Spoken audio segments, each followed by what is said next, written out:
Toi aussi, je suis sûr que tu as fait des erreurs qui t'ont fait avancer. Dans cette vidéo, je te parle des 3 moments clés dans mon business où je me suis rendu compte qu'en fait, j'allais pas dans la bonne direction et que du coup, je devais changer les choses afin de mieux vendre et mieux trouver des clients. Je te parle de 3 histoires qui me sont réellement arrivées et surtout des enseignements que j'en ai tirés. Donc dans cette vidéo, tu vas apprendre comment trouver des bons prospects. Et oui, des prospects qui sont prêts à acheter. 2, tu vas comprendre aussi comment arrêter de vendre des séances séparées. Bah oui, parce que c'est vraiment un élément clé qui m'a permis de trouver ça. Et troisièmement, tu vas comprendre comment assumer ton tarif. Voilà tout ce que je vais t'expliquer dans cette vidéo en te faisant part de mon expérience et de ce qui m'est réellement arrivé. Bonjour, si tu ne me connais pas, je m'appelle Anthony Chaves, fondateur de Perform Coach Formation et créateur du Booster du Coach Sportif, une newsletter hebdomadaire qui va te permettre d'enfin passer à la vitesse supérieure pour ton business. Le lien est juste en dessous dans la description. Je commencerai cette vidéo en t'expliquant que au départ de mon activité, j'étais à l'aise sur rien. Je ne savais pas comment trouver des clients, je ne savais pas comment vendre mes prestations et surtout, je n'étais pas du tout à l'aise face à face avec le client parce que je ne savais pas comment me mettre en avant. Et en fait, j'ai évolué au fur et à mesure des formations que j'ai faites, bien entendu, mais aussi des erreurs que j'ai commises et des moments clés qui m'ont fait prendre conscience que je n'étais pas dans la bonne direction. C'est ce dont je te parle aujourd'hui. La première histoire que je vais te raconter, c'est comment j'ai rencontré mon expert comptable, qui était un client au début et qui est devenu mon expert comptable. Je me rends au rendez-vous, on avait avant fait un rendez-vous téléphonique, etc. Et je fais l'entretien et on valide le fait qu'on bosse ensemble. C'est la première fois qu'un client ne me demandait pas le prix et ne me parlait pas du prix tout au long de la discussion. La discussion s'est tellement bien passée que je n'ai même pas pensé à l'amener. J'en ai parlé qu'à la fin en disant « Ah oui, au fait, voilà ». Et en fait, je ne sais plus comment c'est passé pour être honnête avec toi, mais je sais qu'il m'a dit quelque chose comme « Oui, vous me direz, c'est pas grave ». Et là, j'ai compris qu'en fait, il y avait différents types de clients. Il y a ceux qui ne sont pas prêts à mettre de l'argent, parce qu'ils n'ont pas un vrai problème, et il y a ceux qui n'ont pas les moyens de mettre de l'argent parce qu'ils n'ont pas les moyens de le mettre là-dedans. D'accord ? Donc toi, tu dois chercher, et c'est là ce que j'en ai tiré, et là j'ai compris que je faisais une erreur. Je ne recherchais pas les bons clients. Les clients qui ont un vrai problème et qui sont prêts à payer pour ça. Parce que si tu n'as pas un vrai problème, tu n'es pas forcément prêt à payer. Le vrai problème de Sébastien, c'était quoi ? C'était très simple, c'est qu'en fait, ce n'est pas un sportif. Il s'est mis à jouer au golf un an avant, il s'est passionné pour le golf, sauf qu'il a bien senti que pour être meilleur au golf, il fallait qu'il soit meilleur physiquement. Et c'est la seule raison qui le poussait à faire du sport. Il était motivé pour s'améliorer au golf, non pas pour faire du sport intrinsèquement. Premier point. Deuxième point, je me suis dit aussi qu'il y a des gens qui avaient de l'argent et qui étaient prêts à mettre de l'argent là-dedans. Et que c'était dans ma sélection de clients qu'il fallait que je sois meilleur aussi pour être sûr que les gens que je vais rencontrer, ont la motivation et 2, ont les moyens.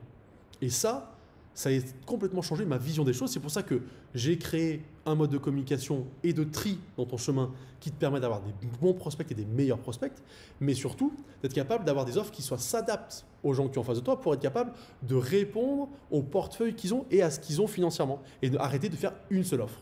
Voilà le premier conseil que je te donne. Fais plusieurs offres, plusieurs propositions, mets du choix et surtout, fais en sorte que ta communication trie tes prospects pour que tu aies que des prospects qualifiés au bout. La deuxième histoire, c'est avec une cliente qui s'appelait Céline. Je l'ai en contact au téléphone, on discute, on échange. Et en fait, elle me dit qu'elle est employée de mairie. Tu vois, un job, j'allais dire basique, mais je parle financièrement. Il n'y a aucun jugement de valeur là-dessus, d'accord. Elle est fonctionnaire. Ma femme est fonctionnaire, je connais très bien les grilles. Donc je me dis, elle n'a pas beaucoup d'argent, ça va être compliqué. Bon. Et puis de toute façon, on se rend compte, je me dis, bon, de toute façon, je vais quand même faire plusieurs propositions, mais de toute façon, je sais qu'elle va prendre la plus petite et que ça va être pas terrible pour moi, voire même elle va me dire, je peux pas. Et à la fin de l'entretien, elle prend la plus grosse proposition, à 500 € par mois. Et là, je suis hyper surpris. Je suis content, j'ai fait une vente, etc. J'ai fait une bonne vente, bon, ok, très bien. Ce que j'ai retenu de ça, c'est qu'en fait, il faut arrêter de juger les gens qui sont en face de toi et il faut être capable de mettre, finalement, tes prix en place, quelle que soit la personne que tu as en face de toi. Il faut être capable de te dire, voilà ce que je vaux, voilà ce que je fais, et voilà mes différentes offres, parce que comme je t'ai dit, il faut mettre du choix pour tes clients, d'accord, je te l'ai dit juste avant, mais dans les choix, finalement, ton tarif à l'heure, toi, reste le même, d'accord. C'est pas se dévaluer, c'est proposer différentes formules, ok. Et l'objectif pour toi, c'est de te dire ça. Et j'ai compris à ce moment-là que finalement, je ne vais pas juger en avance ou me dire « Ah bah faut que je mette un truc très bas parce que de toute façon, elle n'aura pas les moyens ». Non, elle a peut-être eu un héritage, elle a peut-être plein d'argent de côté, son mari était peut-être pété de thunes, j'en sais rien et je m'en fous. Elle a pu prendre la plus grosse offre et j'étais très content de ça. Donc ne juge pas les gens ou n'anticipe pas leur portefeuille, mais assume complètement ton tarif, mets en avant ta valeur perçue, pourquoi en gros tes prix sont élevés et pourquoi tes prix sont à ce prix-là, et du coup, finalement, ça passera. Et c'est ça que tu dois retenir. La dernière histoire, elle m'a poussé à augmenter mes tarifs. Bah oui, elle m'a poussé à augmenter mes tarifs. Pourquoi ?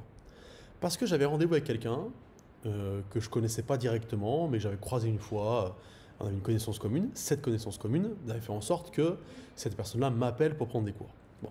La personne en question avait jamais fait de sport, avait besoin de perdre beaucoup de poids, elle avait beaucoup de crainte et de peur par rapport au fait de commencer l'exercice, commencer le bon. Tu connais la crainte des gens qui n'ont jamais fait de sport et qui sont en surpoids, c'est qu'ils se disent qu'ils vont pas y arriver, qu'ils vont se blesser, que c'est trop dur pour eux. Bref.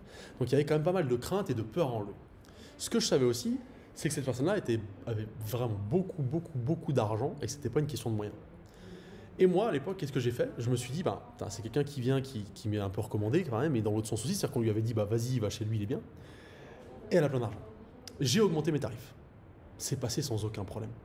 Pourtant, il y avait des réserves chez cette personne-là.